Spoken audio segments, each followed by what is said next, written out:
मैं राजनीत सिंह यूपी जौनपुर से भारत के प्रथम स्वतंत्रता संग्राम की वीरांगना झांसी की रानी के जीवन के परिचय के बारे में थोड़ा सा मैं प्रकाश डालूंगी और आप लोग वीडियो में लास्ट तक बने रहिएगा।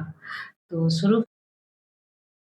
झांसी की रानी लक्ष्मीबाई भारत के प्रथम स्वतंत्रता संग्राम की अमर वीरांगना थी। ये स्वतंत्रता संग्राम सन 1857 में हुआ था। उनका साहस, देशभक्ति और बलिदान आज भी हर भारतीय के दिलों में जोश भर देता है। आइए उनके गौरवशाली जीवन परिचय को विस्तार से हम समझते हैं।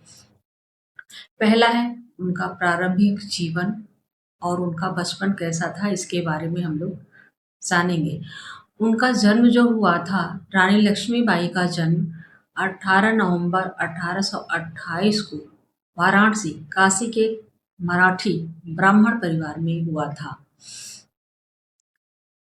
दूसरा हुआ उनका बचपन का नाम क्या था? तो उनके बचपन का नाम था मणिकर्णिका, पर लोग उन्हें प्यार से मनु बुलाते थे। उनको लोग प्यार से मनु बुलाते थे, जैसे कि आमतौर पे सभी बच्चों के यहाँ घर में कुछ अलग सा नाम रखते हैं, बस ऐसे ही उनका भी नाम मनु था और सभी लोग उनको मनु कहकर बुलाते थे। तीसरा है माता-पिता। उनकी माता का नाम भागीरथी बाई और पिता का नाम मोरोपंत तांबे था। मोरोपंत पेशवा बाजीराव द्वितीय की सेवा में थे।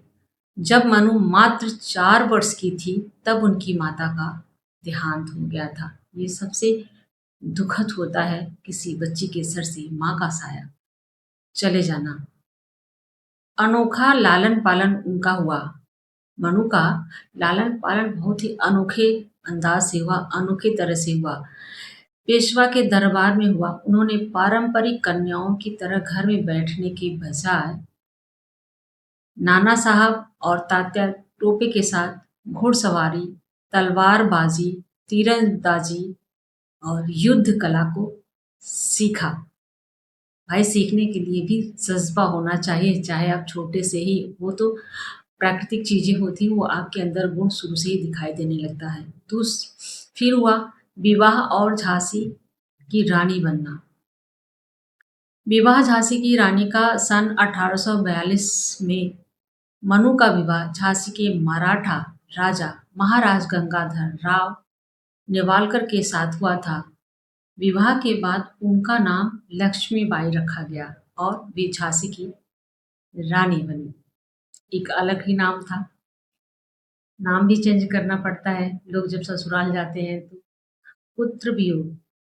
सन 1851 में उन्होंने एक पुत्र को जन्म दिया था, जिसका नाम दामोदर राव रखा गया था। लेकिन दुर्भाग्यवश मात्र 4 महीने की आयु में उस बालक का निधन हो गया। ये बहुत ही दुखद घटना झांसी की रानी के जीवन में एक घटित हुआ। पहला, दत्तक पुत्र। पुत्र वियोग के गम में राजा गंगाधर राव बीमार रहने लगे। उन्होंने अपने वंश को जीवित रखने के लिए आनंद राव, राजा के चचेरे भाई का बेटा, उसको उन्होंने गोद ले लिया। रानी लक्ष्मीबाई ने अपने देवर के भतीजे को, बेटे को गोद ले लिया। कुछ समय बाद सन 1853 में राजा का भी निधन हो गया। हाय तेरी किस्मत झांसी की रानी।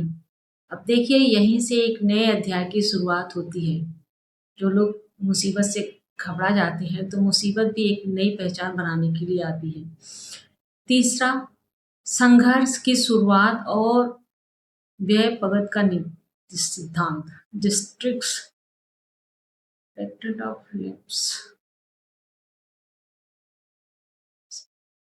राजा की मृत्यु के बाद अंग्रेजों की कुटिल नजर झांसी पर पड़ी। उस समय के British governor general Lord Dalhousie ने व्यपगत के सिद्धांत हड़प नीति के तहत दत्तक पुत्र को पुत्र की उपाधि न दिए और ना ही वो लोग उसे पुत्र मानते थे झांसी की रानी का, क्योंकि ये नीति ही हड़प नीति थी। सिंहासन का उत्तराधिकारी मानने से डलहौजी ने इनकार कर दिया।